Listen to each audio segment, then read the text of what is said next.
దేవునికి మహిమ కలుగును గాక. మరోసారి నా హృదయపూర్వకమైన వందనాలు మీకు తెలియజేస్తున్నాను. గత వారాలలో జరిగిన ఆరాధనలో దేవుడిచ్చిన ఆలోచనలు ఏంటంటే, నెంబర్ 1, మనం సరిగా లేనప్పుడు శత్రువుకు అప్పగిస్తాడు. హల్లెలూయా. శత్రువు అంటే బలహీనత అవ్వచ్చు, ఇంకా ఎవ్రీథింగ్. శత్రువుకున్న గుణం ఏంటంటే కీడు తలపెట్టడం. శత్రువుకున్న గుణం ఏంటంటే హింసించడం. శత్రువుకున్న గుణం ఏంటంటే బాధ పెట్టడం. శత్రువుకున్న గుణం ఏంటంటే మనిషిని డిస్కరేజ్ చేయడం. అది స్పిరిట్ అవ్వచ్చు, వాడు ఏదో ఒక రూపకంగా సమస్య రూపకంలో ఇబ్బంది కలిగించు. అప్పుడు ఆ వ్యక్తులను కానీ ఆ పరిస్థితులను కానీ వేటి వైపు చూడకుండా అన్నిటి నుంచి విడిపించగలిగే దేవుని వైపు చూడాలి. అందుకే ఆ పరిస్థితిలో రాణిస్తాడు. కొన్నిసార్లు మనం కంగారు పడతాం, మన పరిస్థితులు మారిపోతాయి, మన పిల్లలు మన మాట వినరు, మన ఫ్యామిలీ మన మాట వినరు. కొన్నిసార్లు ఇప్పుడు జరిగిన చిన్న సంఘటన చూడండి. కొన్నిసార్లు నేను కూడా మనిషి కాబట్టి అసలు అన్నీ నేను చేసుకోవాలా, ప్రతిదీ నేను చేయాలా, అసలు వీళ్ళు ఏం ఆలోచించారా అని నాకు అనిపిస్తుంది. కానీ అప్పుడు వెంటనే నేనేం చేయాలి, ప్రభువా అసలు నేనేం చేయాలన్నప్పుడు ఇలాంటి పరిస్థితిని వచ్చే ముందే కాకుండా కొంచెం ముందుగా నిన్న సాయంత్రం గుర్తు చేస్తే బాగుండు, గుర్తు చేయకపోయినా వీళ్ళందరూ ఆలోచిస్తే బాగుండు. అంటే నా తపన, నా ప్రయాసం, నేను దేని కొరకు ఎక్కువ ప్రయాసపడుతుంటానని చర్చిలో ఉన్న మీరు కానీ నాతో ఉన్నవారు కానీ ఆలోచిస్తే బాగుంటుంది అని అనిపిస్తుంది. ఇప్పుడు ఉదాహరణకు ఇప్పుడు మీ ఉదాహరణనే చెప్తా. 3వ వచనం మర్చిపోయాను. మీరేం చూస్తున్నారు, బిత్తరపోయి చూస్తున్నారు. ఏంటి మర్చిపోయాడు? అయ్యా మీరు మర్చిపోయారు అన్న, మీరు మర్చిపోయారు 3వ వచనం చదవండి అంటే అది ఎంత వండర్ఫుల్గా ఉంటుందండి. చాలాసార్లు స్టాప్ అయిపోతాం ప్రతి విషయాల్లో. అందుకే మనం ఏం చేయాలి, ప్రార్థనలో ఉండాలి. మనసు తేటగా అయిపోతుంది. అప్పుడు దేవుడు చెప్తాడు ప్రాబ్లం. ఎందుకంటే ప్రజలు తప్పిపోయారు కనుక శత్రువుకు అప్పగించాడు. రెండవది ఏంటంటే, నయమానుకు మామూలు ఆధిక్యతలు లేవు, గౌరవం ఉంది, విలువ ఉంది. దేవుడే అతన్ని వాడుకున్నాడు. శత్రువు అయినప్పటికీ, శత్రు దేశానికి చెందిన వ్యక్తి అయినప్పటికీ దేవుడే అతన్ని వాడుకొని దేవుని ప్రజల మీద జయమిచ్చాడు. కొన్నిసార్లు దేవుని ఎరగని వాళ్ళ ద్వారా మనకు బుద్ధి చెప్పడం కొరకు, మనల్ని సరిచేయడం కొరకు కూడా వాడుకుంటాడు దేవుడు. అయితే ఆ వ్యక్తుల మీద మనము ఆయాసాన్ని పెట్టుకోవద్దు. ప్రజలు అన్ని రకాల పరిస్థితులు అర్థం చేసుకుంటారా? విమర్శ మంచిది, ఆ విమర్శకు సద్విమర్శ మంచిది. సద్విమర్శ, కువిమర్శ అంటే చెడ్డది. అంటే ఎంతసేపు భార్యను తిడుతున్నావు అనుకో, ఏం పని చేస్తావు ఏంది, ఎంతసేపు భర్తను తిడుతున్నావు అనుకో, తిట్టడం కాకుండా ఇట్లా చేస్తే బాగుంటుంది. పిల్లల్ని తిడుతున్నావు అనుకో, అరే ఇట్లా చేయరా భయ్ అని చెప్తే బాగుంటుంది. అంటే వాన్ని ఏదో ఒకటి అంటూ ఉంటా. అంటే నేను ఏం చేసినా మా మమ్మీ మెచ్చదు, నేను ఏం చేసినా మా డాడీ మెచ్చాడు, నేను ఏం చేసినా నా భార్య అర్థం చేసుకుని, నా భర్త అంటే ఏం జరుగుతుంది? ఆ వ్యక్తిని మార్చాలనుకున్నప్పుడు మనం ఏం చేయాలి? ఏం మాట్లాడితే మారుతారో మాట్లాడాలి. హల్లెలూయా. చాలాసార్లు మీకు చెప్పాను, సందర్భం వచ్చిన ప్రతిసారి. కర్రీ బాగలేదు, ఉప్పు ఎక్కువైందో కారం ఎక్కువైందో, కాఫీలో చక్కెర బదులు సర్పోయం వేసినట్టుంది, అది నోటి దగ్గర పెట్టుకుంటే మొత్తం సబ్బు వాసన వచ్చేసింది. చీ, ఏం మనిషి ఎక్కడ పెట్టుకుని, అసలు నీ మైండ్ ఎక్కడున్నది, నీ దిమాగ్ ఎక్కడున్నది అని మొత్తం పుట్టి ముంచడం కంటే ఏదో కంగారులో ఉన్నట్టున్నాం. ఉదయం నుండి సాయంకాలం వరకు ఇన్ని పనులు నువ్వే చేసావు. కంగారు పడకు, ప్రశాంతంగా ఉండవు. నేను చేయగలిగే చేస్తే కదా, నువ్వు టెన్షన్ తీసుకోకు. నాకు అర్థమైంది, నువ్వు కావాల్సుకొని చేసింది కాదు, కంగారులో జరిగింది అని చెప్పొచ్చు, తిట్టొచ్చు.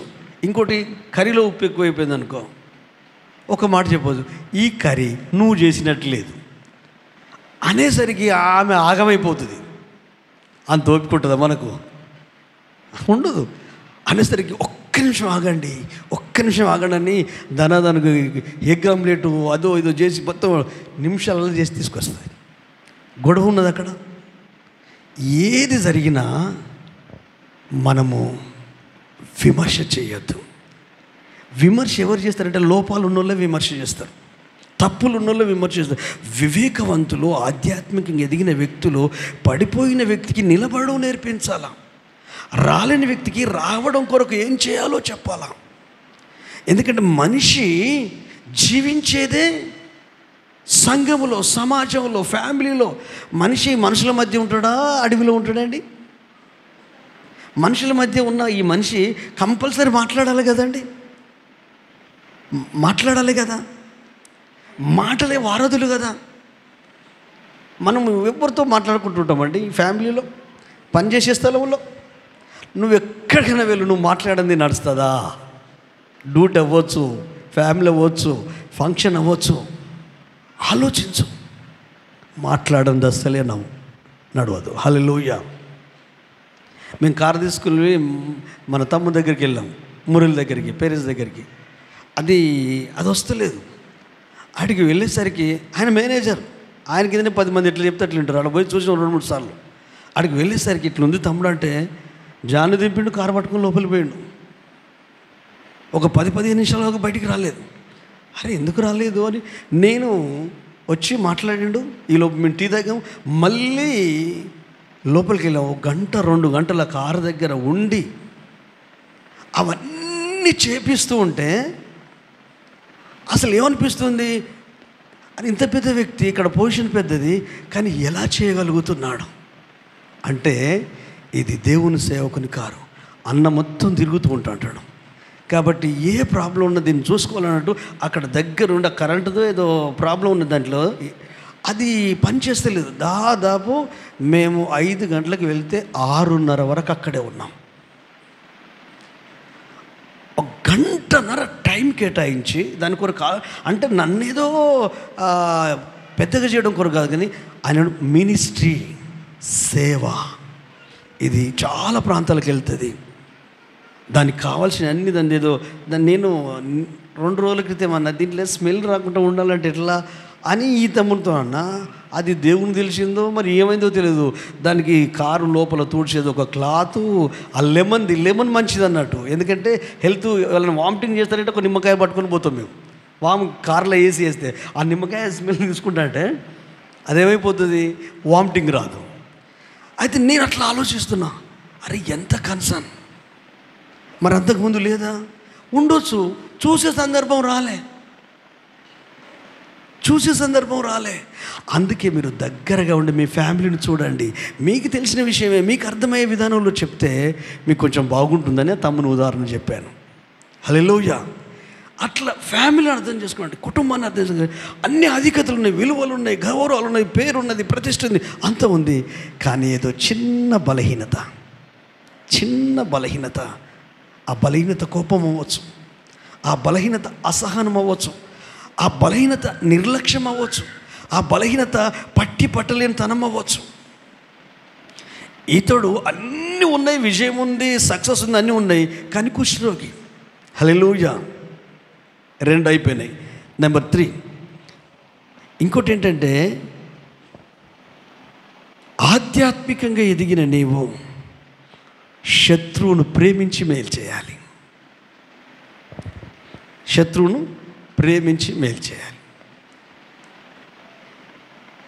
యుద్ధంలో గెలిచిన ఈ నయమాను అక్కడున్న అమ్మాయిని, చిన్నది అంటే యవనస్తురాలే, బాలురు అంటే యవనస్తులే, ఆ అమ్మాయిని తన భార్యకు సేవ చేయడానికి తీసుకొచ్చాడు పని మనిషిగా.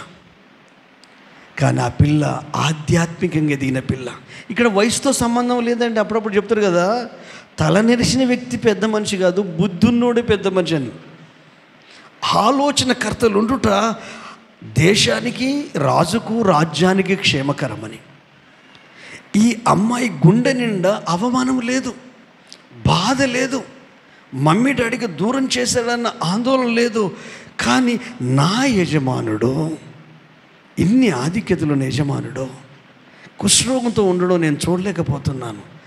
నాకు తెలిసిన దేవుడు ఉన్నాడు, నాకు తెలిసిన దైవజనుడు ఉన్నాడు. నేను ప్రవీణ్ సార్ని బట్టి నేను ప్రభువుని స్తుతిస్తున్నాను. మీరు గమనించండి, ఎవరికి ఏ ప్రాణాంతకమైన ప్రాబ్లం వచ్చినా ఫస్ట్ వాళ్ళకు చెప్పి, వాళ్ళ ఫోన్ను వాళ్ళ సార్లో, వాళ్ళ పైనున్న వాళ్ళు, వాళ్ళ ఫీల్డ్, టీచర్ ఫీల్డ్ కదా, వాళ్ళకు సంబంధించిన వ్యక్తులకు ఫోన్ చేసి, నేను మా పాస్టర్ గారితో ప్రేయర్ చేయిస్తా, ఖచ్చితంగా నువ్వు మంచిగా అయిపోతావు. కొన్నిసార్లు అయితే వాళ్ళ కొడుకునిచ్చి కమల్నిచ్చి నా దగ్గరికి పంపించిన సందర్భాలు ఉన్నాయి. అంటే తాను ఎంత విశ్వసిస్తున్నాడో, తాను ఎంత ఆలోచించిండో. ఎందుకంటే ఒక వ్యక్తి దేవుని ద్వారా బాగుపడాలని కోరుకున్నాడు. మరి ఆ బాగుపడాలని కోరుకుంటే వారధి కావాలి కదా. పలానా దైవజనుడి దగ్గరికి వెళ్ళు అని నాకు ఫోన్ చేసి ఆ నెంబరు నాకు ఇచ్చి, మీరు ఒక్కసారి చేయండి, నేను ఆల్రెడీ వాళ్ళతో మాట్లాడానని చెప్తాడు. నేను వాళ్ళతో మాట్లాడుతున్నప్పుడు వాళ్ళు రిసీవ్ చేసుకోవడం, వాళ్ళతో మాట్లాడడం. కొన్ని రోజుల నుంచి శంకర్ అనే వ్యక్తికి అసలు నిద్ర లేదు, చచ్చిపోవాలనుకున్నాడు అండి. ఆ వ్యక్తి రిఫ్రెష్ అయిపోయి ఒక ఆదివారం ఇక్కడికి వచ్చి ఆ రోజు నుండి నేను బాగున్నానని చెప్పాడు. అట్లా ఒక లేడీ టీచరు, ఇంకొకరు ఎంతోమందికి. ఎందుకు? గుండె నిండా ఆధ్యాత్మికంగా ప్రేమ ఎదిగిన వ్యక్తి వాళ్ళు ఏం చేస్తారంటే, ఇతరులు కష్టాలలో నష్టాలు ఉంటే దేవుడు గుర్తొస్తాడు, దేవుని సేవకులు గుర్తొస్తారు, ప్రార్థన చేయిస్తారు. హల్లెలూయా. ఒకవేళ ఇంకా కొంచెం అడ్వాన్స్గా ఉన్నావు అనుకో, నువ్వు కూడా ప్రార్థన చేయొచ్చు, నో ప్రాబ్లం. ఈ పిల్ల అతన్ని ప్రేమించింది. ప్రేమించడానికి దేవుని ప్రేమ ఉంది. ఆ ప్రేమతో ప్రేమించింది కనుక ప్రేమ క్షేమాభివృద్ధిని కలగజేస్తుందని బైబిల్ గ్రంథం చెప్తుంది. ఆ ప్రేమ ఏం చేసింది? తన యజమానురాలతో మాట్లాడేటట్టు చేసింది. అమ్మా, నా ఏలిన వారికి ఇన్ని ఆధిక్యతలు ఉన్నాయి, ఈ రోగం వల్ల చాలా ఇబ్బంది పడుతున్నాడు మానసికంగా. మానసిక స్ట్రెస్ డేంజర్ అండి. ఇప్పుడు ఇంత ఇక్కడ కూర్చున్నారు కదా, ఇంత వాక్యం ఉంటుంది కదా, మెంటల్ స్ట్రెస్ ఎప్పుడు కూడా ఉండొద్దండి. గుర్తుపెట్టుకోండి, మెంటల్ స్ట్రెస్ మీ ఆరోగ్యాన్ని పాటు చేస్తుంది, మీ జ్ఞానాన్ని మీద కూడా దెబ్బ పడుతుంది, మీ అనుభవం కూడా పనిచేయదు, మీ తెలివి కూడా పనిచేయదండి. బైబిలే చెప్తుంది, చింతించడం వల్ల నీ చింత మూరెడు ఎక్కువ అవుతుంది. చింతిస్తే సమస్యకు పరిష్కారం అవుద్దా అండి? చెప్పండి అందరు చెప్పండి. నీ ఫ్యామిలీలో చాలా సమస్యలు ఉన్నాయి, బాధపడకు, చింతించకు. కానీ నువ్వేం చెయ్యి? దేవుని సన్నిధిలో ఉన్న నీవు ఇతరుల కొరకు ప్రార్థన చేయి. ఇతరులకు మంచి జరగాలని మనస్ఫూర్తిగా కోరుకో, నీ కుటుంబంలో జరుగుతుంది. హల్లెలూయా. ఒక తల్లి అల్లారు ముద్దుగా కొడుకుని పెంచుకుంది. ఆ కొడుకు 12 సంవత్సరాలకే చనిపోయాడు. జీర్ణించుకోలేకపోయింది. చేతికి అందిన కొడుకు, భర్త అంతకుముందే చనిపోయాడు. ఏడవడం మొదలు పెడుతుంది. ఏడుస్తూ ఉంటే, దేవా, చనిపోయిన తర్వాత అందరు కళ్ళలోకి వస్తాడు, నా కళ్ళలోకి ఎందుకు నా కొడుకుని తీసుకో, కనీసం కళ్ళలో కూడా నేను చూడొద్దా నా కొడుకును అంటే, ఆ రోజు రాత్రి దర్శనం ఇచ్చిండు కళ్ళలో. ఇస్తే అందరు పిల్లలు, ఆ వయసులో ఉన్న వాళ్ళు, అంతకంటే చిన్న వయసులో ఉన్న అందరూ ఆడుకుంటున్నారు, దేవునితో ఉన్నారు, దేవుని సన్నిధిలో ఉన్నారు, దేవుని మహిమలో ఉన్నారు. అసలు అక్కడ ఏ బాధ చీకొచ్చిందో, నా కొడుకు అనిపించట్లేదు ఏంటి అని బాధపడుతుంది. ఎందుకంటే ఈ మనిషి గుండె నిండా బాధ ఉంది. నేను ఎంతగా ఉన్నా, ఎంతోమంది పాస్టర్లకు ఫోన్ చేసిన, ఎంతోమంది పెద్ద పెద్ద ప్రవక్తలకు నేను ఫోన్ చేసి ప్రార్థన, ఉపవాసాలు ఉన్నా, తిండి నిద్రలు మారినా, నా కొడుకును బ్రతికించలేదు, చనిపోయాడు 12 సంవత్సరాల కొడుకు అని ఇదే బాధలో ఉండి ఏడుస్తుంది, రోజు ఏడుస్తుంది.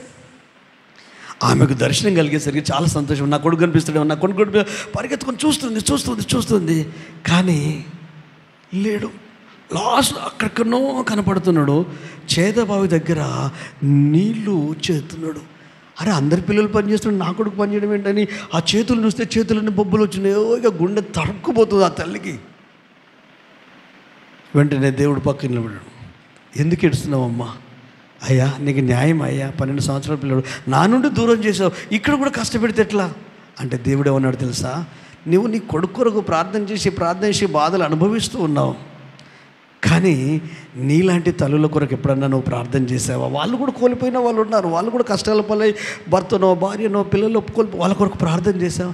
చేయలేదు. చేయకపోక నువ్వేం ఏడుస్తున్నావు? నువ్వు ఏడుస్తున్న కన్నీళ్ళే వాడు చేసే కష్టం. హల్లెలూయా. ఏడుపు నువ్వు ఎప్పుడైతే బంద్ చేస్తావో అప్పుడే దేవుని కార్యం. మీరు సమస్యల గురించి ఆలోచించడం ఎప్పుడైతే బంద్ చేసి నాకు దేవుడు ఉన్నాడన్న ధీమా కలిగి ప్రభులో ముందుకెళ్తావో అప్పటి నుంచి నీకు సమస్యలు దరిదాపులోకి రావు. ఇవి వినడానికి బాగుంటాయి కానీ ప్రాక్టీస్ చేయాలి. ఇప్పుడు సైన్స్ డాక్టర్లకు వీళ్ళకు ప్రాక్టికల్ ఉంటుంది, తర్వాత ఇంకేముంటుంది? థియరీ. ఇప్పుడు దయానందుడు ఉంటుందా? నువ్వు పోస్ట్ మార్టం చేస్తావు కదా, దేవునికి స్తోత్రం. అంటే ప్రాక్టికల్ ఉంటుంది, ప్రాక్టికల్ తర్వాత థియరీ ఉండాలి. అయితే మీరు వాక్యం వినడం థియరీ, కానీ ప్రాక్టికల్ లేదు లైఫ్లో. ఇప్పుడు డాక్టరే తమ్ముడు, మన పాలన్న ఆ తమ్ముని కొడుకు. హల్లెలూయా. దాదాపుగా అయిపోయినట్టేనా అనేది? ఇంకొక 100 సంవత్సరం అయిపోయిందా? గాడ్ బ్లెస్ యూ, దేవునికి స్తోత్రం. హల్లెలూయా. ఇంటర్మీడియట్ అప్పుడో డిగ్రీ అప్పుడో నువ్వు బాప్తిజం తీసుకున్నావు కదా, అప్పటి నుంచి ఇప్పటి వరకు అసలు ఎంత అద్భుతం. మన లైఫ్లో కూడా థియరీ ఉంది, ప్రాక్టికల్ లేదు. ప్రాక్టికల్ అంటే ఎట్లా అని మీరు అడగొచ్చు. ఏం లేదు, ఈ ఆదివారం వచ్చిన వాక్యం మళ్ళీ ఆదివారం దాకా ఇంప్లిమెంట్ చేయి, అంతే. ఇంక వేరే ఏం లేదు. దీనికి పెద్ద ఇది రిస్క్ కాదు. ఈ వారం విన్న వాక్యం అంతా మాట్లాడు, కుటుంబంతో మాట్లాడు, సందర్భం వచ్చినప్పుడు దాని ప్రకారంగా జీవించు, ప్రాక్టికల్గా జీవిస్తూ ఉండు. అయితే మనం ఏం చేస్తామంటే తీరి మీద నుంచి వస్తుంది, జ్ఞానం ఉంది, అనుభవం ఉంది, అన్నీ ఉన్నాయి. ప్రాక్టికల్ లేకపోతే డాక్టర్ అవుతాడా? సిటీలో పుట్టి పెరిగిన పిల్లలు ఉన్నారు అనుకోండి, వాళ్ళకు వ్యవసాయం తెలియదు, రైతులు తెలియదు, ఏం తెలియదు అనుకో, వాళ్ళు ఏమనుకుంటారు? బియ్యమే డైరెక్ట్ వస్తాయి అనుకుంటారు. దానికి ఒక పెద్ద ప్రాసెస్ ఉన్నదని తెలియదు. అందుకని చాలా స్కూళ్ళు ఏం చేస్తున్నారంటే ఫార్మింగ్ కాడికి తీసుకెళ్తున్నారు. వ్యవసాయం ఎట్లా తెలివి ఉంటే అమ్మా అండి, ప్రాక్టికల్ లేనిది. క్రైస్తవులకు తెలివి ఉంది, ప్రాక్టికల్గా లేరు. ఈ పిల్ల ప్రాక్టికల్గా ఉంది, ప్రేమ ఉంది, ప్రేమను చూపిస్తుంది, ఆ ప్రేమ ఉన్నదాన్ని వ్యక్తపరుస్తుంది, మాటలతో వ్యక్తపరచడమే కాదు, చేరవేస్తుంది, హెల్ప్ చేస్తుంది. హల్లెలూయా. నీకు అన్నీ తెలుసు. చాలామంది చాలా కష్టాలు ఉన్నారు. హల్లెలూయా. మీకు తెలిసిన వాళ్ళే కనీసం ఇంత తిండి పెడుతుండు కదా పాప, ఇంట్లో ఉంచి పడుకోవడానికి షెల్టర్ ఇస్తుండగా, పని చేయించుకున్నా కూడా ఆ పిల్ల కృతజ్ఞత ఉంది. మరి ఎన్ని రకాలుగా దేవుడు మీకు హెల్ప్ చేయట్లేదు. ఈ సంఘం, ఈ సహవాసం, మీ ఫ్యామిలీ, మీ కుటుంబం, మీ భార్య పిల్లలు, మీ తల్లిదండ్రులు, మీ దైవజనులు, మీ ఆధ్యాత్మిక జీవితంలో ఎన్ని రకాలుగా దేవుని ఆశీర్వాదాలు మనం పొందుకోలేదండి. గ్రాటిట్యూడ్ ఎప్పుడైనా చూపించగలుగుతున్నామా? ఆలోచింపజేస్తే ఎంత ఇదండి. ఆ తల్లికి చాలా సంతోషం వచ్చి భర్తకు చెప్పేసిందండి. తాను కూడా మంచి వివేకవంతుడు, ఆశతో నింపబడ్డాడు. అవును, కష్టాల్లో ఉన్న వాళ్ళకి చెప్పు, వాళ్ళు ఆశతో వింటారు. కడుపు నిండోనికి దేవుని గురించి చెప్పకు, కడుపు నిండా ఉన్నోనికి దేవుని గురించి చెప్పకు. ప్రతి వ్యక్తికి కష్టాలు ఉంటుంది ఏదో ఒక రూపంలో. ఆ కష్టాలకు నీ సాక్ష్యమే చెప్పు. ఈ వాక్యం చెప్పాల్సిన అవసరం లేదు. నువ్వు ఎట్లా మారినావో చెప్పు, నీ మనసు ఎట్లా మారిందో తెలుసు, యేసయ్య దగ్గరికి ఎందుకు వచ్చినావో చెప్పు, నీ లైఫ్లో ఏం జరిగిందో చెప్పు. చెప్పి అతనికి విశ్వాసం వస్తుంది. ప్రార్థన చేయించడం కాకపోతే ఫోన్ నెంబర్ కూడా కాకపోతే నాకు చెప్పు, లేక నీకు తెలిసిన వాళ్ళకు చెప్పు, దేవుని గురించి చెప్పు. హల్లెలూయా. స్టార్టింగే యేసయ్య అయితే గొప్ప దేవుడు అని చెప్పాలి. కానీ ఒక్కటి మాత్రం చెప్పాలి, సర్వమానవాళి పాపాల కొరకు ఆయన నరుడుగా ఈ భూమి మీదకి వచ్చి, నరావతారంతో వచ్చి చనిపోయి తిరిగి లేచి తనకు ఆ తండ్రి సింహాసనం ప్రక్కన కూర్చున్నాడు. ఆ నిత్య జీవం, ఈ ఆత్మకు నిత్య జీవం. మనం రక్షించబడ్డ కష్టాలు ఉంటాయి. డాక్టర్కు సమస్యలు ఉంటాయా? ఉండయా? డాక్టర్కు సమస్యలు ఉంటాయా? ఉంటాయి. డాక్టర్ పిల్లలు చనిపోతారా? చనిపోరా? చివరికి ప్రాణాలు పోసే డాక్టర్ కూడా చనిపోతాడా? చనిపోడా? కామన్ ఇది. కానీ అలాగే క్రైస్తవులు కూడా కష్టాలు ఉంటాయి, శ్రమలు ఉంటాయి. కానీ అల్టిమేట్, అంతిమ లక్ష్యం, అంతిమ గురి ఏంటంటే మన ఆత్మకు నిత్య జీవం ఉంటుంది. గట్టిగా చప్పలు కొడరా. హల్లెలూయా. ఆత్మకు నిత్య జీవం ఉంటుంది. అది స్టార్టింగ్లోనే చెప్పాలి, పునాది. నువ్వు నమ్ముకుంటే నీకు పెళ్ళి అవుతుంది, నువ్వు నమ్ముకుంటే నీకు ఉద్యోగం వస్తుంది, నువ్వు నమ్ముకుంటే ఇదేది దేవుడైతే ఇస్తాడు. కానీ దానికంటే ముందు నువ్వెవరో నీకు తెలియాలి. యేసయ్య ఎందుకు వచ్చావు 2 మాటల్లో చెప్పాలి. అంటే ప్రసంగం చేయొద్దు పాస్టర్లాగా, ఇప్పుడు నాకులాగా. ఎందుకంటే సండే కాబట్టి నేను ప్రసంగం చేయాలి, మీతో మాట్లాడాలి.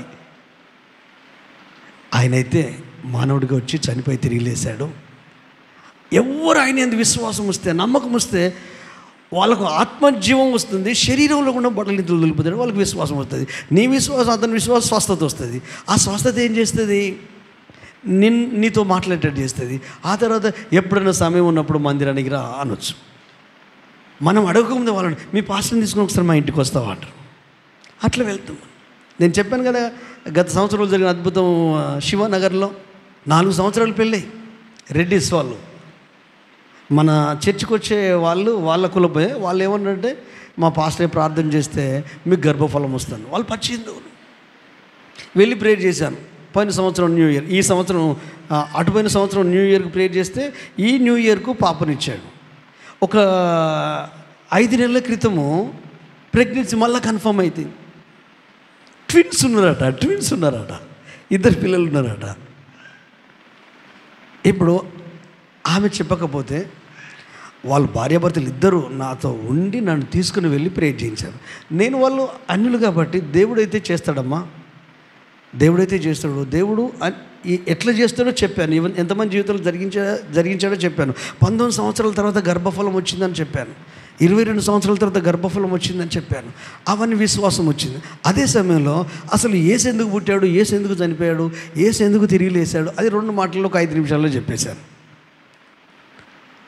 అది ఎక్కువ పని చేయలేదు, కానీ అద్భుతం జరిగేసరికి అప్పుడు నేను చెప్పిన మాటలు అవి లోపల పనిచేస్తూ ఉన్నాయి. నయమాన్ జీవితంలో కూడా అదే పనిచేసింది. హల్లెలూయా. వివేకవంతుడు పైనున్న అధికారులకు అందరం లోపడాలని బైబిల్లో ఉంది. దేవుని వలననే నేను అధికారులకు లోపడుతున్నాను. మన పైనున్న అధికారులకు లోపడాలి.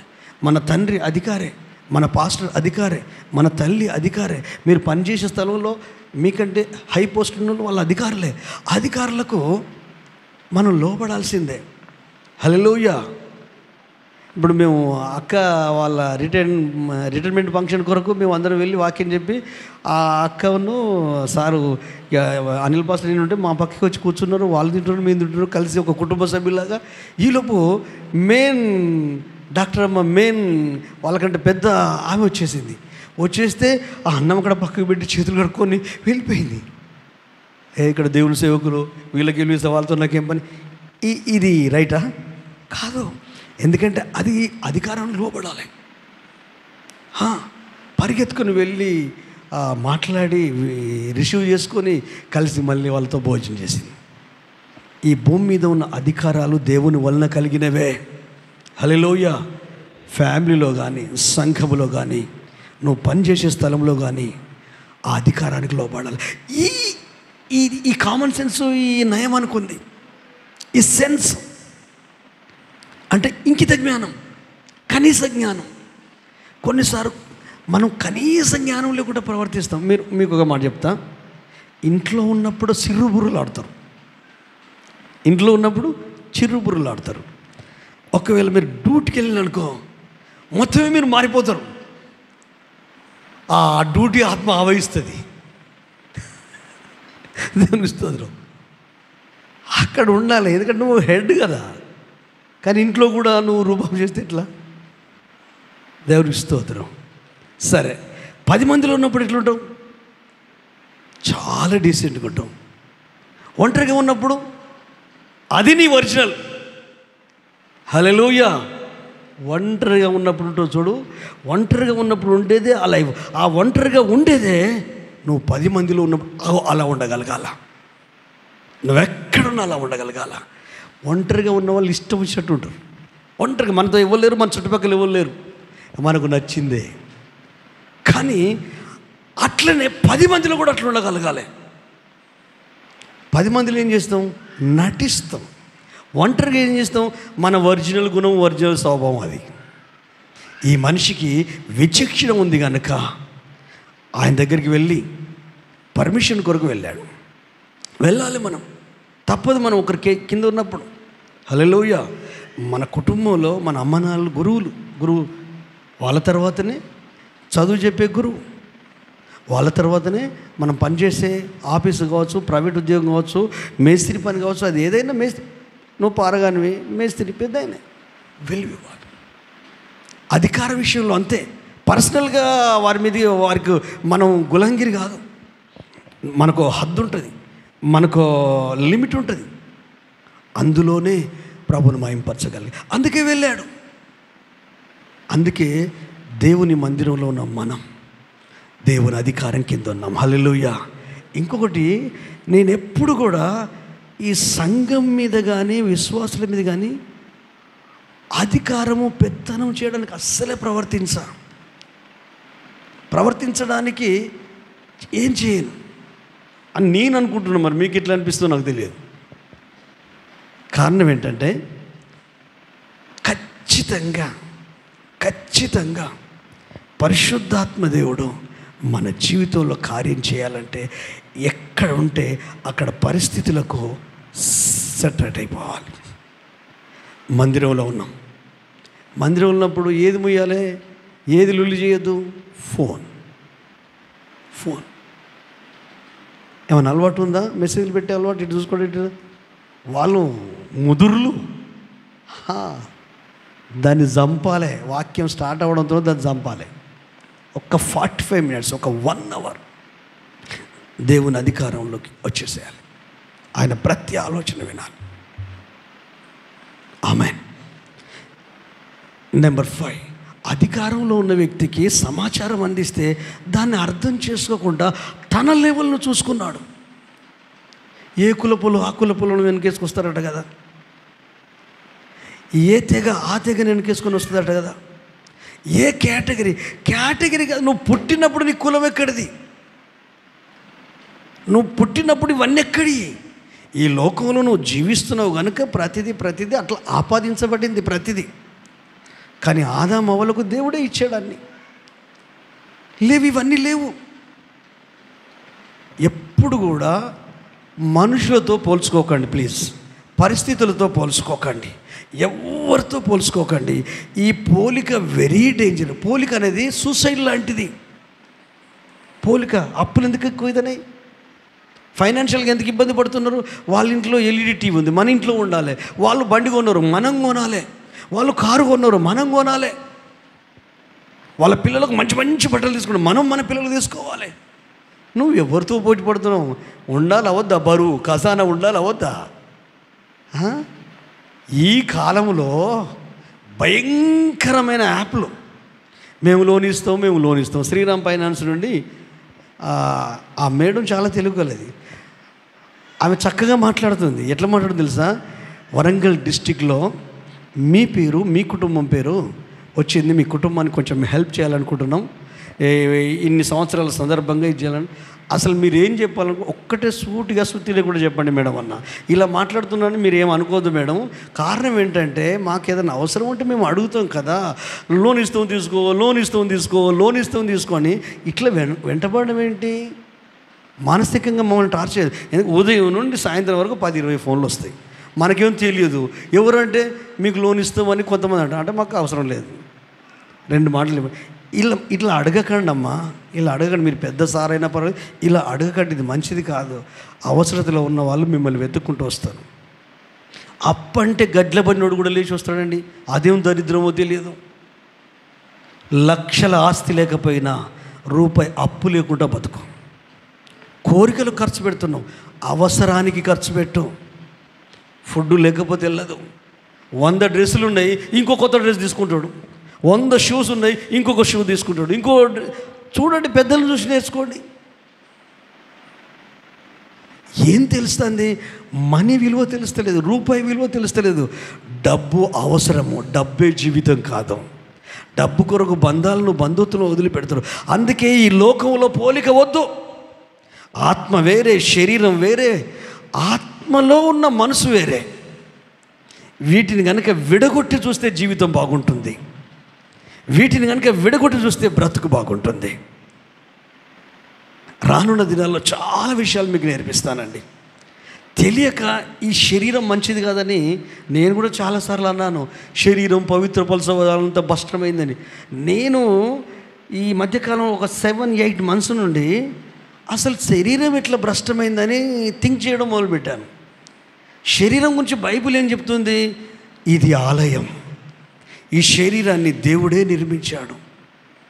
దావీదు అంటాడు, నీవు నన్ను కలిగించిన విధం చూడగా ఆ భయమును ఆశ్చర్యమును కలుగుతుంది అంటూ. ఈ శరీరంలో ఉన్న అవయవాలు ఏవైనా కూడా చూడండి, జీర్ణకోశం ఉంది. తిన్నది అరిగిస్తూ బలాన్ని బ్లడ్లోకి పంపించి ఆ గుండె బ్లడ్ సర్క్యులేషన్ చేసి శక్తిని, బలాన్ని ఇస్తుంది. అసలు ఏముందండి బాడీలో? పాడైంది, చెడిపోయింది ఏమీ లేదు. కళ్ళు మంచివే, చెవులు మంచివే, నాలుక మంచిదే. స్వతహాగా ఇప్పుడు సెల్ ఫోన్ ఉంది కదా, సెల్ ఫోన్ మంచిదా చెడ్డదా? మంచోళ్ళకు మంచిది, చెడ్డోళ్ళకు చెడ్డది. అది మాట్లాడుతుందా? దాన్ని వాడే వ్యక్తిని బట్టే. ఈ శరీరం మంచిదే, కానీ ఇది వాడే ఈ మైండ్ను బట్టే డేంజర్. అందుకే దేవుడు ఏమన్నాడు తెలుసా? నీ దేహము దేవుని ఆలయము, దేవుని ఆత్మ నీలో నివసిస్తున్నాడు, మీ దేహముతో దేవుని మహింపరచండి. ఈ మైండ్ అనేది కరప్ట్ అయిపోయింది. ఈ మనసు అనేది ప్రపంచం వేరు, ప్రజలు వేరు. ప్రజలందరూ కలిస్తేనే ప్రపంచం. హల్లెలూయా. కాబట్టి దారాలు పోవాలి, అంటే పోలికలు పోవాలి. ఎవరితో పోల్చుకోకు. ఇజ్రాయెల్ ప్రజలు ఓడిపోవడానికి కారణం ఏంటి? సైన్యంలో ఉన్న సౌలు సైన్యంలో ఉన్న వ్యక్తులు గొల్యాతును చూసి పారిపోవడానికి కారణం ఏంటి? వాళ్ళు పోల్చుకున్నవాడు 6 మూలల జాడిన పొడుగు ఉన్నాడు. యుద్ధంలో నైపుణ్యం కలిగిన వాళ్ళు. సౌలు రాజు కూడా యుద్ధం చేయడానికి ముందుకు రాలే, కానీ ఏమంటారు తెలుసా? సగం రాజ్యం ఇస్తా, నా కుమార్తెని ఇస్తా అంటే మెంటల్గా డిస్టర్బ్ అయిన మనిషి. ఒకప్పుడు అరే మీ కుడికలు తీస్తా అంటే యాబేస్ గిలాదు వారి విషయంలో నాహాసు రాజు, అమ్మోను రాజు నాహాసు ఒక జత ఎడ్లను 12 ముక్కలు చేసి 12 గోత్రాలు పంపించి సమూయేలు పక్షమున సౌలు పక్షమున ఎవరైతే నిలబడరో వాళ్ళ ఇంట్లో ఉన్న మనుషులు ఖతమైపోతారు, వ్యవసాయం కూడా ఖతమైపోతుంది. అంటే అందరూ 3,30,000 మంది వచ్చి ధైర్యంగా, ఇంకప్పటికీ ఇంకా రాజుగా అధికారికంగా పట్టాభిషేకం చేయబడలేదు, రహస్య అభిషేకం జరిగింది. అంతగా వెళ్ళి యుద్ధం చేసి వాళ్ళని విడిపించి వాళ్ళు ఇది చేశాడంటే మరి అది ఏమైపోయింది? తెగువ. ఆ జ్ఞానం ఏమైపోయింది? ఆ అభిషేకం ఏమైపోయింది? దావీదు పిల్లోడు పప్పలిద్దామని ఆ అన్నల కొరకు వెళ్ళాడు, తండ్రి పంపించాడు. పంపిస్తే వాని మెంటాలిటీ చూడండి. ఒక పనివానికి కాపరు ఆ గొర్రెలను అప్పగించి వెళ్ళి అక్కడ సామాన్లు ఉన్న కాడ వాళ్ళకి అప్పగించేసి ఆ టైంకి వాడు వస్తూ ఉంటే వెంటనే వీడెవడు సున్నతులని పిలుస్తాడు, దేవుని సైన్యాన్ని దేవుని బిడ్డలను తిరస్కరిస్తున్నాడు. వయసు చిన్నదే కావచ్చు, కానీ విశ్వాసం పెద్దది. ఆయన నమ్ముకున్న దేవుడు పెద్దోడు. అంటే వాని పక్కకు యేసయ్యనో యెహోవా దేవుణ్ణో నిలబెట్టి చూశాడు. హల్లెలూయా. ఈరోజు 100% నీ సమస్యలకు నువ్వు ఇతరులతో పోల్కు చూడవు. సంఘంలో ఉన్న వారితో పోల్చుకోకు, ఇక్కడ వాక్యం చెప్పే వ్యక్తితో పోల్చుకోకు, నీ భార్యతో నీ భర్తతో పోల్చుకోకు, నీ పిల్లలతో పోల్చుకోకు, నీ తల్లిదండ్రులతో పోల్చుకో, ఎవరితో పోల్చుకోకు. పోల్చుకుంటే సూసైడ్తో సమానం. బ్రెయిన్ పనిచేయదు, మండి పనిచేయదు, ఆలోచనలు పనిచేయవు, జీవితమే అంధకార బంధనం అయితే. ఈ దేశాన్ని ఏలి రాజు ఎంత పిచ్చోడండి. కొంతమంది ప్రెస్టేజ్కి ఇష్యూ, ప్రెస్టేజ్ కొరకు ఎందుకండి ప్రెస్టేజ్? అన్నం పెడుతుంది అది, నీకు తిండి లేనప్పుడు తీసుకొచ్చి నేను బలపరుస్తా. ఎందుకు? దేని కొరకు? అది మైండ్ చేసే మాయ, మనసు చేసే మాయ. ఆ మాయలో సౌలు పడిపోయి భయపడిపోయాడు. ఆ భయం వల్ల నేను ఆస్తినిస్తాను, నా బిడ్డనిస్తాను అన్నాడు. కానీ ఇతడు మాయలో పడలేదు. యెహోవా దేవుని సైన్యాన్ని తిరస్కరించే సున్నతులని పిలిచిన వీడు ఎంతటి వాడు. ఈరోజు వీనిని నేను తెగ నరుగుతా, వీని శరీర మాంసము భూమృగాలకు ఆకాశ పక్షులకు వేస్తా. యుద్ధము యెహోవాదే. ఇజ్రాయేలును తిరస్కరిస్తున్నా, ఆ యెహోవా నామమును వస్తున్నా. ప్రసంగం చేయట్లేదు, లోపల ఉంది, అది మాట్లాడుతున్నాడు. అందుకే ఈరోజు మీరు చేయాల్సిన పని ఏంటంటే ఒక్కసారి మీ లైఫ్ని మీరు చూడండి. పోలికొద్దు, పోల్చుకోవడం వద్దు, ఎవరిని చూడకండి. మీరు బాధపడాలంటే ఇతరులను చూడండి, అంతే. ఇతరులను చూడడం ఎప్పుడైతే మానేస్తావో అప్పుడు చాలా ప్రశాంతంగా ఉంటాం. మిమ్మల్ని డిస్టర్బ్ చేసేవాళ్ళు, మిమ్మల్ని బాధ పెట్టేవాళ్ళు, మిమ్మల్ని ఇబ్బంది పెట్టేవారు, మీ మీద అబండాలు వేసేవాళ్ళు, మానసికంగా మిమ్మల్ని కుంగదీసేవారు. కొన్నిసార్లు ఎంత చేసినా భార్య అర్థం చేసుకోదండి, కొన్నిసార్లు ఎంత చేసినా భర్త అర్థం చేసుకోడండి, కొన్నిసార్లు ఎంత చేసినా పిల్లలకు అర్థం కామండి, కొన్నిసార్లు ఎంత చేసినా తల్లిదండ్రులకు అర్థం కామండి. దానివలన అందరం కలిసి ఉంటాం, కానీ మనసు క్లోజ్ అయిపోయింది, థాట్స్ క్లోజ్ అయిపోయాయి, ఆలోచనలు క్లోజ్ అయిపోయాయి. ఏదో ఉన్నామంటే ఉన్నాం, తిన్నామంటే తిన్నాం, పడుకున్నామంటే పడుకున్నాం, పోయామంటే పోయాము, అంటే రోబోలాగా తయారైపోయాం. హృదయం లేదు, మనసు లేదు, ఆలోచనలు లేవు.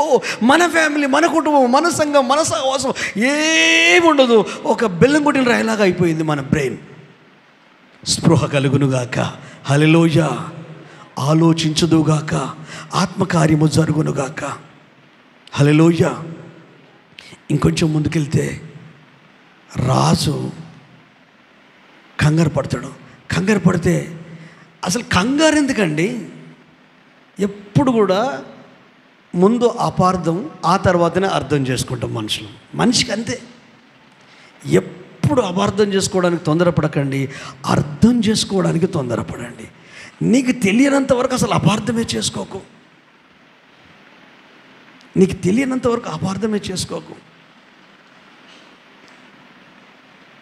అర్థం చేసుకోవడంలో ఉన్న ఆనందము అపార్థం చేసుకోవడంలో లేదు. ఆ రాజు లెటర్ చదివి వెర్రి కోపం తెలిపాడు. ఎందుకు అంటే, నేను దేవున్నా, వాడు నాకు గొడవ దిగడానికి ఈ లీడర్ పంపాడా అని ఆ రాజు మీద, వాళ్ళ మీద పీకల్దా కోపం లోపల. ఎందుకంటే ఒక ఎంపల్స్ అంటే ఒత్తిడి. బెలూన్లో మనం గాలి ఊదితే ఆ బుడగలో ఆ గాలి ఎక్కువైపోయింది అనుకో, ఏమైపోతుందండి? మనసు మీద కూడా ఒత్తిడి పడితే బాడీ పాడైపోతుంది, జ్ఞానం పోద్ది. అది ఏమైపోయింది? తొందరపడి బట్టలు చింపుకున్నాడండి ఒక రాజు, ఇజ్రాయేల్ రాజు, దేవుని రాజ్యాన్ని ఏలే రాజు, దేవుని ప్రజలు ఏలే. మనం చేసే పనులు కొన్ని మన బుద్ధిహీనతను తెలగొడుతుంది, మన ఘనతను తెలగొడుతుంది, మన గౌరవాన్ని తెలగొడుతుంది, అనేటట్టు చేస్తుంది. అది ఇదంతా మనం పట్టించుకోం. ఒక్కసారి వెనక్కి వెళ్ళాం, నువ్వే చూసుకో. అసలు నేను ఎందుకు రియాక్షన్ ఇచ్చాను? రియాక్షన్ ఇవ్వకుండా బ్రతకండి, అసలు మస్తుంటారండి. నేను అనుభవంతో చెప్తున్నాను. రియాక్షన్ వద్దు. ఇంట్లో ప్రతిరోజు రియాక్షనే. పిల్లోడు వాడు ఛాయ్ తాగుతున్న సమయంలో వాడిని చేయి జారిందో, వాడు ఆకతాయి పిల్లోడు మొత్తం మీద పడినప్పుడు పర్వాలేదురా, కంగారు పడకురా అని సీరానో లేకపోతే ఇంకేదో తీసుకు రాస్తుందా? రాయదు. తిడుతుంది ముందు. వయసు వద్దురని ముందే చెప్పారా నీకు? ఆ యాక్షన్ ఇయ్యకు. ఇప్పుడు నువ్వు ఏం చేయలేవు, పడిపోయింది. ఇప్పుడు దాన్ని బాగు చేసే పని చేయి. తొందరగా వాడు రికవర్ అవ్వాలా, అది చేయి. ఇప్పుడు అత్యవసర చికిత్స అదే, 108 అదే అత్యవసర చికిత్స చేయి. ఉదయం నుంచి పడుకునే వరకు ఎన్ని రియాక్షన్లు, భర్తదో రియాక్షన్, భార్యదో రియాక్షను, పిల్లలతో రియాక్షను, ఆ రాజుదో రియాక్షన్ వెరీ డేంజర్. నేను అంటాను, జస్ట్ చూస్తే తొందరగా ఇంత బురద తీసుకొచ్చి రాయి. నాని, నేను ముందే చెప్పాను రా, నీకు చల్లగా అయిన తర్వాత తాగలరా, నువ్వే వినవు, ఇచ్చేదాకా ఏమడబడతావు. నెక్స్ట్ టైము నీకు కొంచెం చల్లార్చి ఇస్తా బిడ్డ. అయిపోయిందా లేదా? ఆ తల్లి మైండ్ ఎంత ప్రశాంతంగా ఉంటుంది. సరే ఈమె తీసిన అనుకో, ఆయన వస్తాడు, ఆయన వచ్చి 2 ఆయన తెరుస్తాడు. సరే వీళ్ళు తెరిచి అనుకో, వీళ్ళు తాత అమ్మమ్మ వీళ్ళు ఉంటారు కదా, వీళ్ళు తెరుస్తాం. అందరు పిల్లల మీద పడితే వాని లేత మనసు కఠినమైపోయి, ఏంది మనుషులు ఇంతేనా అని వాళ్ళకి తెలియకుండానే లోపల చేదు పెరుగుతుంది. మీతో నవ్వుకుంటూ మాట్లాడతాడు, మీతో నవ్వుకుంటుంటాడు, ఆడుతున్నట్టు చేస్తాడు, కానీ లోపల మాత్రం వానితో పాటు పెరుగుతూ ఉంటాడు. ఎందుకంటే వాడు ప్రతిరోజు చూస్తాడు కదా, ప్రతిరోజు ఏదో ఒక పనికిరాని పని చేస్తాడు, వాడిని తిడతాడో వాడిని కొడతాంటావు, వాని బ్రెయిన్ మొద్దు వారిపోతుంది. అందుకనే దేవుని పిల్లలారా, వాళ్ళు చిన్నపిల్లలు, ఇప్పుడు మీరు ఎట్లున్నారు? మీరు చిన్నపిల్లలాగానే ఉన్నారా? అందుకే కొంతమంది చూస్తుంటే పసిపిల్లలాగా అనిపిస్తుంది. అప్పుడే పుట్టి తల్లి ఊడిలో బొజ్జొని పాలు దిగుతున్నట్టు పడుతుంది. వయసు పెద్దదే కావచ్చు, ఎందుకంటే అది నాకు తెలుస్తూ ఉంటాడు. కానీ నేను ప్రేర్ చేస్తూ ఉంటాను. హల్లెలూయా, హల్లెలూయా. ఒకప్పుడు అసహనం ఉండేది, కానీ అదంతా దాదాపు 8-9 నెలల నుంచి అసహనం పోడు కాదు, ఆత్మలో జ్ఞానం కలిగింది, జ్ఞానోదయం కలిగింది. అది మాత్రమే టీచ్ చేయాలని కంకణం కట్టుకున్నాను. ఇంకోటి ఏంటంటే, ఈ భూమి మీదనే యేసుతో కలిసి ఆనోకు వలె, నోవాహు వలె, ఏలియా వలె మనం కూడా నడవగలగాలి. ఈ ప్రపంచంలోండి ఆత్మీయ ప్రపంచంలోకి అడుగుపెట్టాలి, యేసయ్య ప్రపంచంలోకి రావాలనే నా ఆశ, నా కోరిక. హల్లెలూయా. నేను అనుకుంటున్నాను మీ అందరికీ వాక్యాలు అర్థమవుతున్నాయని. అర్థం అవ్వడం కాదు, ప్రాక్టికల్గా క్రియారంగంలోకి, కార్యరంగంలోకి దూకండి. కానీ ఆత్మీయంగా ఎదిగిన వ్యక్తి ఎప్పుడైనా కంగారు పెట్టాడు, బాధ పెట్టాడు, అవమానానికి లోనయ్యేటాడు, వెంటనే ఎలీషా ప్రవక్త, నువ్వెందుకు కంగారు పడుతున్నావు, నువ్వెందుకు బట్టలు చింపుకున్నావు, నువ్వు ఆలోచించాల్సి ఉండే, ఆ వ్యక్తిని నా దగ్గరికి పంపించు. ఇజ్రాయెల్లో ప్రవక్త లేడా, ఇజ్రాయెల్లో దైవజనుడు లేడా, ఇజ్రాయెల్లో ఆత్మకార్యాలు జరగట్లేదా, మన కుటుంబంలో ఆత్మకార్యాలు, మన గృహంలో ఆత్మకార్యాలు జరగట్లేదా, మీరు ప్రార్థన చేస్తే అద్భుతాలు జరగలేదా, మీరు ప్రార్థన చేస్తే విడుదల రాలేదా, ఆ దేవుణ్ణి ఎట్లా మర్చిపోయావు, నువ్వు రాజ్యాన్ని ఇచ్చిన దేవుణ్ణి ఎట్లా మర్చిపోయావు, కుటుంబాన్ని ఇచ్చిన దేవుణ్ణి ఎట్లా మర్చిపోయావు, ఆ అభిషేకము ఆశీర్వాదం ఇచ్చిన దేవుణ్ణి ఎలా మర్చిపోయావు అని తల్లి, తండ్రి, భార్య, భర్త ఒకరికొకరు పురికొల్పుకోగలగాలి. కానీ నేను గుడికి రావద్దు అనుకుంటున్నా, నీ మనసు చల్లకుండా గుడేమన్నది నిన్ను? హల్లెలూయా. గుడేమన్నది? ఏమన్నది? యేసయ్య నీతో ఉన్నాడు, నిలబడు, భరించు, ఓర్చుకో. తొందరపడి నువ్వు ఎందుకు బట్టలు చింపుకున్నావు? అక్కడ పంపించేశాను. హల్లెలూయా. అంటే బాధలలో ఉన్న వ్యక్తుల కొరకు ప్రార్థించడం మాత్రమే కాకుండా అవసరమైన ఆసర మనం ఇవ్వగలగాలి, ఓదార్పునివ్వగలగాలి, కన్సర్న్ ఇవ్వగలగాలి. ఈ మనుషులు ఇంతే, ఈ సంఘం ఇంతే, ఈ పాస్టర్లు ఇంతే, ఈ సావాసం ఇంతే అనే కన్క్లూజన్కి రావద్దు. జనాలు, పరిశుద్ధులు, నా పక్షాన్ని నిలబడ్డాడు, నా కుటుంబాన్ని అర్థం చేసుకున్నాడు, నా పిల్లల్ని అర్థం చేసుకున్నారు. నిజంగా ఈ సహవాసంలో మాకు నెమ్మది వచ్చింది, ఈ కుటుంబంలో నాకు నెమ్మది ఉంది, ఈ ఇంట్లో పడ్డందుకు నాకు ప్రశాంతత ఉంది అనగలిగే సిచ్యువేషన్ మనమే క్రియేట్ చేయాలా. గద్దించలేదు. రాజా నువ్వేంటి అసలు అట్లా, అయ్యా నువ్వు పంపించు, నా దగ్గర పంపించు, నువ్వు అన్నీ మర్చిపోయావు, పంపించాను. పంపిస్తే ఆడికి వస్తే ఆ వ్యక్తి కింద ఉన్న వ్యక్తికి చెప్పి పంపించాడు. ఆ పంపించినప్పుడు ఈ మనిషికి ఎప్పుడైనా సొంత ఆలోచనలు, సొంత అభిప్రాయాలు ఎప్పటికీ క్లాష్ వస్తాయి. క్లాష్ అంటే ఏంటిది? రెండు అయస్కాంతాలు ఎదురెదురుగా ఉంటే ఏమవుతుందండి? చదువుకున్న వాళ్ళు చెప్పండి. వికర్షణ. ఇట్లా అంటే అతుక్కుంటుంది, ఇట్లా కాదు, ఇట్లా. మన సొంత ఆలోచనలు ఎప్పుడు వికర్షించుకుంటే దేవుణ్ణి. హల్లెలూయా. దేవుడు ఎప్పుడైనా ఆకర్షించుకునేవాడు, ఆలోచన చెప్పేవాడు, ఆదరించేవాడు, విడిపించేవాడు, ధైర్యం చెప్పేవాడు, సరిచేసేవాడు, మార్గం చూపేవాడు, ముందుకు నడిపేవాడు. ఈ వ్యక్తి ఏమేమి ఊహించుకుంటూ పోయాడో. హల్లెలూయా. నువ్వు ఇక్కడికి వచ్చినప్పుడు ఏమేమి ఊహించుకుంటూ వచ్చావో, అందుకే నేను చెప్తాను కదా, మీరు చెప్పులు విడిచినప్పుడే ఆ చెత్త అక్కడ పెట్టి ఫ్రెష్ మైండ్తో వచ్చి కూర్చోండి అంటాను. ఎందుకంటే దేవుని నిత్య జీవపు మాటలు మీ హృదయం అనే నేలలో ఏపుగా విత్తబడి ఫలించి నూరంతలుగా వృద్ధి చెందగలిగి అది భౌతిక జీవితం మీద ప్రభావం చూపగలిగేటట్టుగా మనల్ని సిద్ధపరచునుగాక. హల్లెలూయా. చెప్పులు విప్పేసినట్టు వచ్చేయాలంతా. చెప్పులు విప్పేటప్పుడు గుర్తు రావాలి, ఇక్కడనే డ్యూటీ దగ్గర నుంచి ఇంటికి వచ్చినప్పుడు ఏం చేయాలి? చెప్పులు విప్పిన తర్వాత ఇక నువ్వు నార్మల్ పర్సన్, ఫ్యామిలీ మెంబరు, మళ్ళీ ఇక్కడ ఇది ఆఫీస్ రూమ్ చేయొద్దు. దేవునికి స్తోత్రం. ఇది ఆ వ్యక్తి వాడు నన్ను గుర్తిస్తాడు, బయటకు వచ్చి చూస్తాడు, ఏదేదో ఊహించుకునేది ఏది జరగదని గుర్తుపెట్టుకుని ఎప్పుడు ఎక్స్పెక్ట్ చేసుకొని ఎక్కడికి వెళ్ళకండి. నన్ను గౌరవిస్తారనో, నన్ను ప్రేమిస్తారనో, నాతో మాట్లాడతారనో, నాకు విలువిస్తారనో మీరు ఎక్స్పెక్ట్ చేయకుండా పోతే మీరు ఆనందంగా ఉంటారు, మీరు సంతోషంగా ఉంటారు. ఎవరి నుండి ఏది ఎక్స్పెక్ట్ చేయకండి. యేసుప్రభు అంటాడు కదా, వాళ్ళే నీకు వందనాలని చెప్పాలనుకుంటూ నీకు నచ్చిన వాళ్ళకే నువ్వు వందనాలు చెప్తూ, మరి అన్యులు కూడా అట్లే చేస్తున్నావు కదా, నీకు వాళ్ళకు తేడా ఏంటి? ఎదుటి నుండి ఏదైతే నువ్వు ఎక్స్పెక్ట్ చేస్తున్నావో అది నువ్వు చేయ ముందు. హల్లెలూయా. ఎదుటి వ్యక్తులు నేను అర్థం చేసుకోవాలనుకున్నావు, నువ్వు అర్థం చేసుకో ముందు. ఎదుటి వ్యక్తులు నిన్ను ప్రేమించాలి, నువ్వు ప్రేమించు ముందు. ఎదుటి వ్యక్తులు నీ మాట వినాలనుకుంటు, నువ్వు విను ముందు. అంతే, సింపుల్. అలాగూ జీవించదుము గాక. ఇంకా 10 minutes ఉంది, క్లోజ్ చేస్తా. దేవునికి మహిమ కలుగును గాక. అయితే ఈ వ్యక్తి వినలా. కోపము, ఆవేశము, రౌద్రము మన బుద్ధిని, మన తెలివిని పంచేనివ్వదు.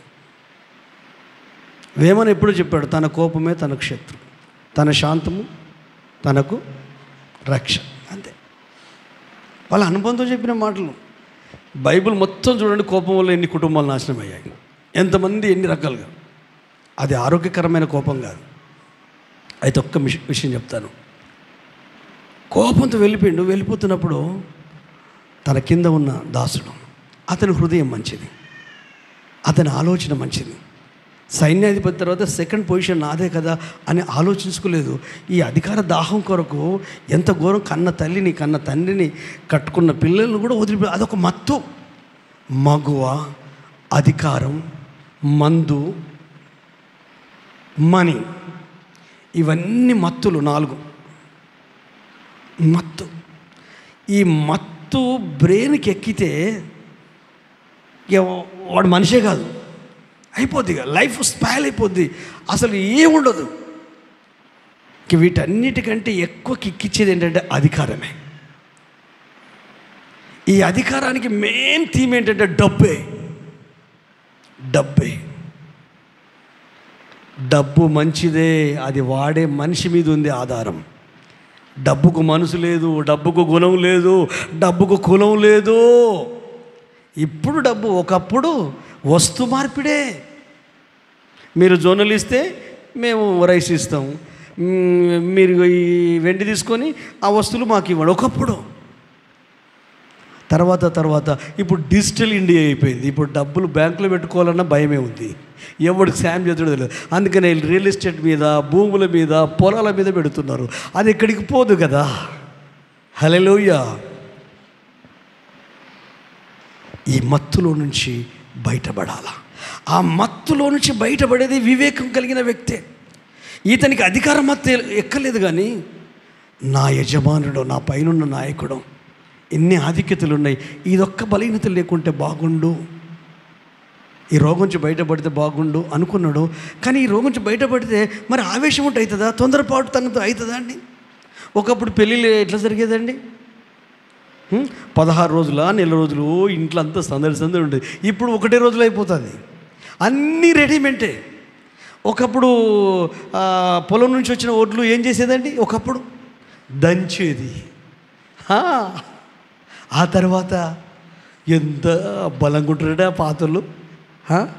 ఇప్పుడు మనకి 20లోనే 60 వచ్చేసింది మనకు. ఇట్లా 20, వానికి 20, వాడు ఇట్లుంటాడు, కంటె బొక్కలు ఏర్పడతాయి, పక్క పలసగా ఉంటాడు. మరి ఎందుకు? అది ఫ్యాషన్. అది ఈ ఆడపిల్లలు కూడా అట్లనే తయారయ్యారు. అదేందో ఒంటి మీద మాంసం ఉండదు, ఎముకలే ఉంటాయి. ఏమన్నా ఆకర్షణ ఉంటుందా? ఉండదు.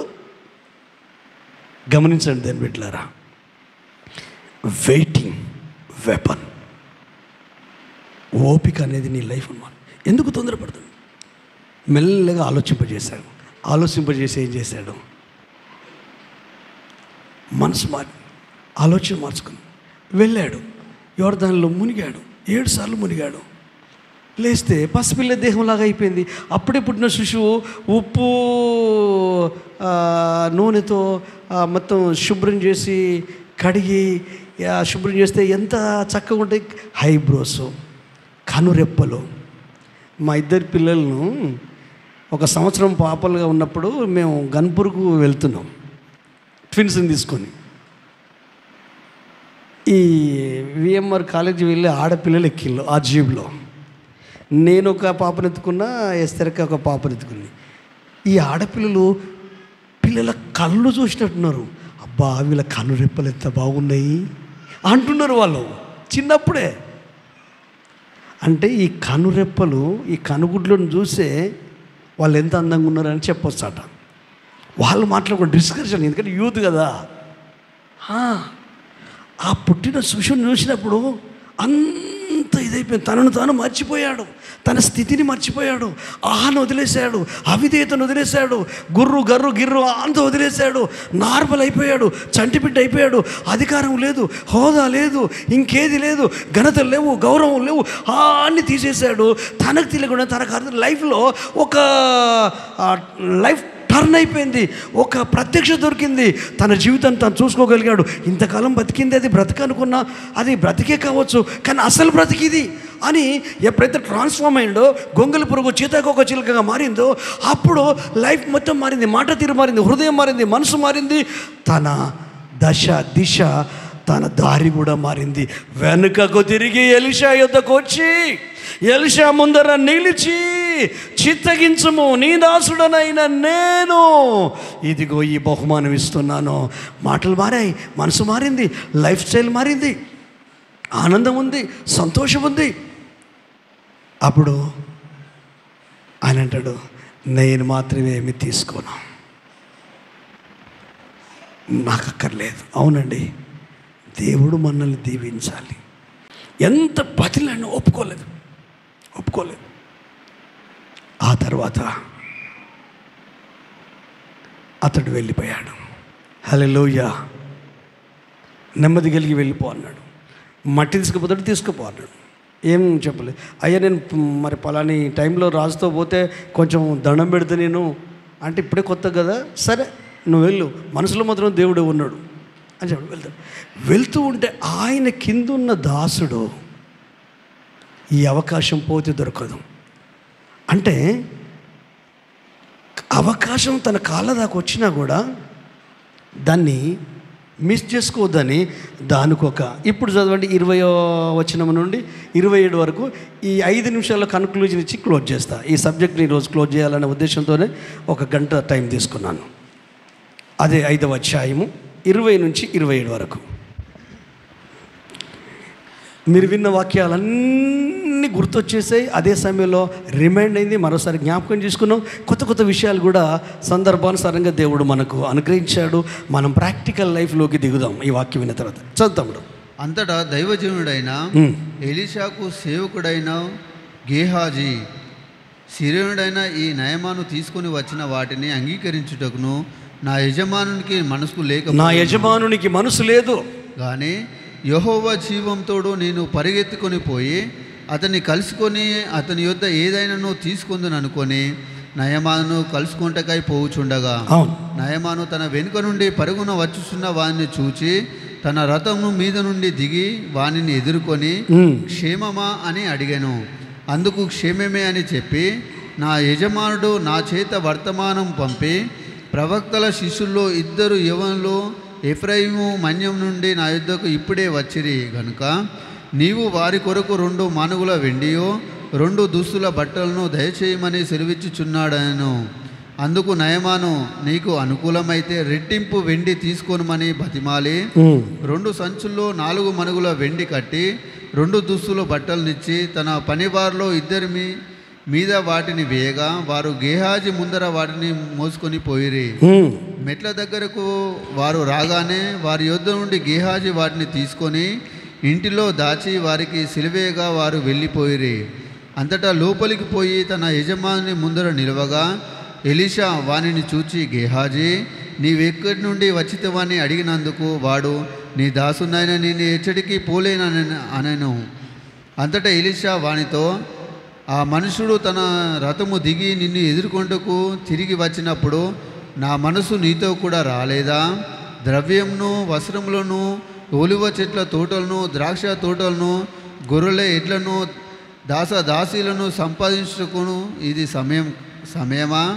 కాబట్టి నయమానుకు కలిగిన కుష్టు నీకును నీ సంతతికి సర్వకాలము అంటియుండును అని చెప్పగా వాడు మంచు వలె తెల్లనైన కుష్టము కలిగి ఎలీషా నుండి బయటికి వెళ్ళాను. ఆమేన్. దేవుని సన్నిధిని అనుభవిస్తాం. ఈరోజు నయమాన్ లైఫ్ స్టైల్ ఎట్లా మారింది, ఎలీషా లైఫ్ స్టైల్ ఎలా కొనసాగుతుంది, ఎలీషా దగ్గర ఉన్న గేహాజీ ఎక్కడికి పరిగెత్తాడు, ఏం సంపాదించుకున్నాడు, చివరికి ఎలా తన జీవితం తన కుటుంబానికి తన పిల్లలకు శాపంగా మారింది. ఒక్క వ్యక్తి ఏమో మార్పు చెంది పరమ పవిత్రుడై దైవికంగా రోషము పౌరుషం కలిగి నయమాను ఒక మంచి తీర్మానం తీసుకొని, ఇజ్రాయేల్ దేవుడు తప్ప ఏ దేవుడు లేదని నాకు తెలుసు, నేను ఆ దేవుని మీదనే ఆధారపడతా, రాజుతో రిమ్మోను అమ్మను గుడిలోకి వెళ్ళినప్పటికీ నేను ఆయన మీద ఆధారపడ అవసరం ఒకటే రాజుకు చెప్పి, నేను మాత్రం యేసయ్యను నమ్ముకున్నా, యెహోవాను నమ్ముకున్నా, నా లైఫ్ చేంజ్ అయింది, నా బ్రతుకు మారింది, అతని మాట మారింది, అతని మనసు మారింది, అతని హృదయం మారింది, అతని ప్రవర్తన మారింది. గేహాజీని చూసి రథాన్ని ఆపి ఆ సైన్యాధిపతి కిందికి దిగి వచ్చాడు. అయ్యా క్షేమమా అని మాట్లాడుతున్నాడు గేహజీతో. క్షేమమా, ఏంటి నా వెనుకొస్తున్నావు అంటే, ఏం లేదు, యజమానుడు నన్ను పంపించాడు. 2 యవనస్తులు వచ్చారు, బంగారం వెండి దుస్తులు కావాలంటున్నాడు ఎల్షా పాస్టర్ అనంటే, బతిలాడి రెండిపు అడిగిన దానికంటే రెండిపు ఇచ్చాడు. కానీ అక్కడిక్కడ ఉన్న ఎలిషా వచ్చిన గేహాజీతో మాట్లాడుతున్నాడు. ఇతడు ఇంటి దగ్గరికి వచ్చి సొంత ఇంట్లో అవన్నీ వేసుకొని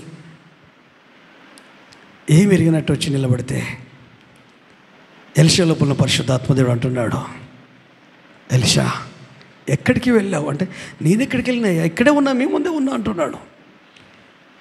నీవు రథమును ఎదుర్కోవడం నాకు తెలుసు, అతని దగ్గర సొమ్ము తీసుకోవడం నాకు తెలుసు, నువ్వు అబద్ధమాడడం నాకు తెలుసు, నువ్వు చేసిన ప్రతిదీ నాకు తెలుసు. నా ఆత్మ నీతో కూడా వచ్చింది. నువ్వు మనుషుల్ని కాదు మోసం చేసేది, కుటుంబాన్ని కాదు నువ్వు మోసం చేసేది, ఫ్యామిలీ మెంబర్స్ని కాదు నువ్వు మోసం చేసేది, సంఘాన్ని సహవాసాన్ని కాదు నువ్వు మోసం చేసేది, సేవకులను సేవకురాలను కాదు నువ్వు మోసం చేసేది, అమ్మను నాన్నను కాదు నువ్వు మోసం చేసేది, ఇరుగు పొరుగు వారిని కాదు మోసం చేసేది.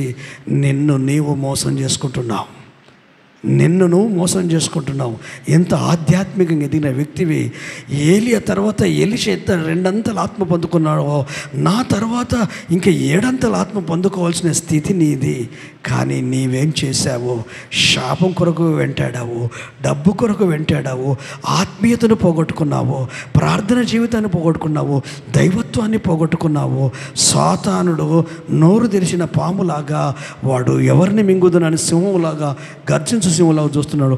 వాడి నోట్లకు నువ్వు వెళ్ళకముందే దేవుడే నిన్ను అలాగ నెట్టేశాడు. నీవు తప్పు చేస్తే నీ పిల్లలకు శాపం వచ్చేసింది. బైబిల్లో ఉన్నాయి అన్ని వాస్తవాలండి, అబద్ధాలు కాదు. కానీ ఈ ముగ్గురు జీవితాన్ని చూడండి. ఇంటికి వెళ్ళిన తర్వాత ఎలీషా జీవితాన్ని గమనించండి, మార్చబడిన నయమాన్ జీవితాన్ని గమనించండి.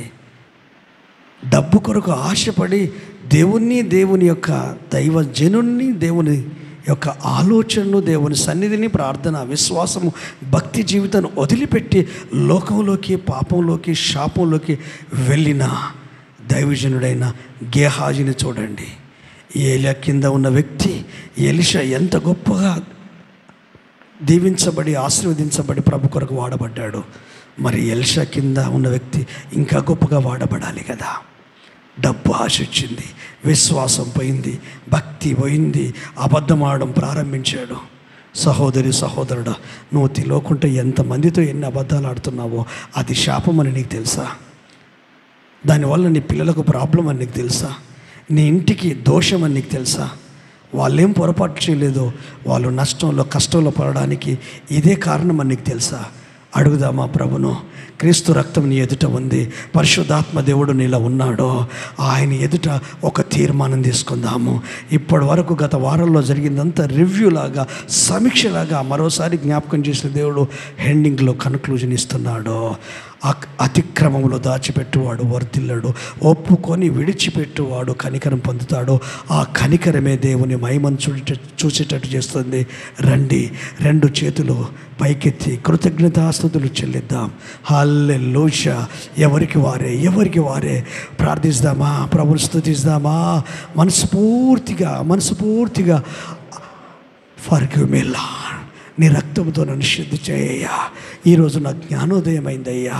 ఆకతాయిగా తిరిగాను, అజమాయిషిగా బ్రతికాను, బరువు బాధ్యతలు లేకుండా తిరిగాను, భార్యను బాధ పెట్టాను, భర్తను బాధ పెట్టాను, పిల్లల్ని బాధ పెట్టాను, నాతో ఉన్న వారిని బాధ పెట్టాను, పని దగ్గర బాధ పెట్టాను. నా ఆత్మ, నా మనసు, నా ఆలోచన వికసించింది. నాకు అర్థమైంది నీ ఆత్మకార్యం జరుగుతుంది. నా భార్య ఎంత బాధపడిందో, నా భర్త ఎంత బాధపడ్డాడో, నా పిల్లలు ఎంత బాధపడ్డారో, నాతో ఉన్న ఆత్మీయులు ఎంత బాధపడ్డారో. అయ్యా నన్ను క్షమిస్తావా? అవును క్షమిస్తాడు, కంగారు పడకు, క్షమిస్తాడు. ఒప్పుకొని విడిచిపెట్టు, ఒప్పుకోవడం కాదు, విడిచిపెట్టు, ఆ లైఫ్ స్టైల్ వదిలిపెట్టు. నయమాన్ లైఫ్లో ఎంత మార్పు వచ్చిందో అదే మార్పు నీలో పోలుస్తుంది.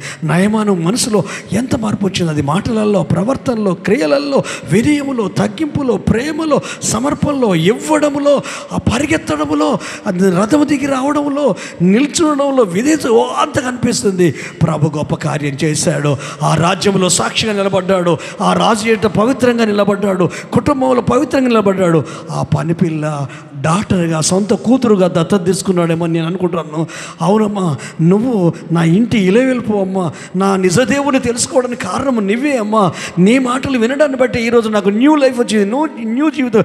అలాగూ నీకు సువార్తను అందించిన వారి వలన యేసేనికి దగ్గర అయ్యాడేమో. యేసేకు దగ్గరగా ఉండు, వాళ్ళకు కృతజ్ఞత కలిగి ఉండు.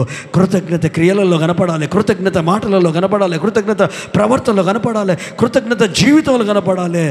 తల్లిదండ్రులు గుర్తించాలా కృతజ్ఞతను, అన్నదమ్ములు గుర్తించాలా కృతజ్ఞతను, సంఘము సహవాసం గుర్తించాలా కృతజ్ఞతను, నీ దైవజనులు గుర్తించాలి. నిజమైన దేవుని సేవకులను నువ్వు ఆనర్ చేస్తున్నావు, నువ్వు ప్రేమిస్తున్నావు, ఖచ్చితంగా శాపం ఆశీర్వాదంగా మార్చబడుతుంది.